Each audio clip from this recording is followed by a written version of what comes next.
Hai, Shalom. Saya bahagia sekali.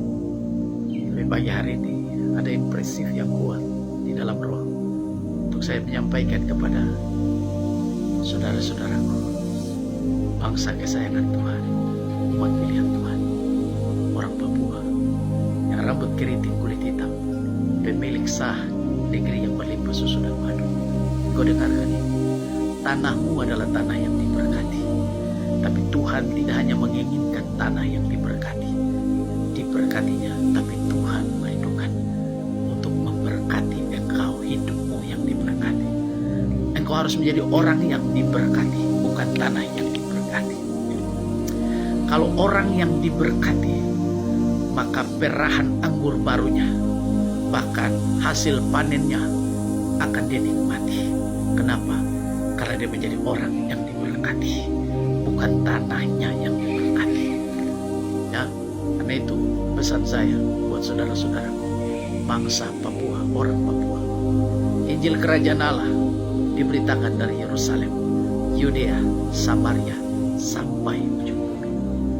Ujung bumi, tanah penggenapan. Engkau adalah bangsa penggenapan. Injil Kerajaan Allah diberitakan sampai ke tanah Papua. Hari ini di gunung-gunung, di lembah-lembah, di pesisir-pesisir pantai, di pedalaman-pedalaman di atas negeri Papua ini, orang sudah mendengarkan Injil Kerajaan Allah. Tapi dengarkan baik, apakah kerajaan itu sedang memerintah dalam hidup? Apakah pemerintahan Allah itu sedang beroperasi di dalam hidup kita? Dari tempat ini, sebagai hamba Allah, saya mau sampaikan, ingat, senjata bahkan pendidikanmu yang tinggi sekalipun itu tidak akan menolongmu keluar dari perbudakan ini, selain engkau mencari wajah Tuhan, merendahkan diri dan mencari wajah Tuhan. Orang Israel, Tuhan menjanjikan tanah yang berlimpah susu dan madu. Dengan tangannya sendiri dia membelah laut Teberau. Firman-Nya, bukan tongkat Musa yang membelah laut Teberau. Karena sebelum tongkat itu dijatuhkan di tengah-tengah laut Teberau terbelah, firman datang lebih dulu. Firmanlah yang membelah laut Teberau. Firmanlah yang membuat sehingga tongkat Musa memukul batu, sehingga air keluar berbuih-buih. Firmanlah yang memerintahkan. Ya, karena itu orang Israel diizinkan untuk masuk di tanah yang berlimpah susu dan madu, tanah Kanaan, tanah yang kaya, tanah yang diberkati, luar biasa. Tetapi saudara, mereka menggeserkan nama Allah yang kudus, dan mereka mulai menggunakan kekuatan kemampuan mereka.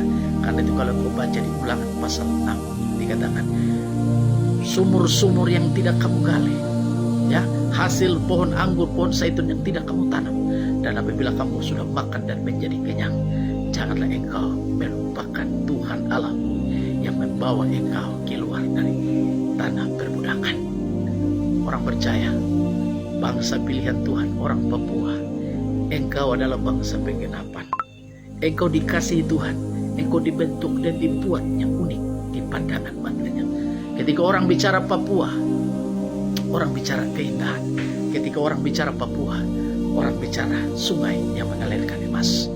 Tapi dengarkan baik, kalau hidupmu tidak mencari Tuhan, engkau tidak hidup menurut jalan-jalannya, hasil perahan anggurmu akan dinikmati oleh bangsa asing. Dan jeripaya tanganmu, hasil panenmu, bukan engkaulah yang menikmatinya. Karena itu pesan firman ini datang kepadamu, hai orang Papua, rambut keriting kulit hitam, dengarkan baik. Tuhan mengasihi engkau.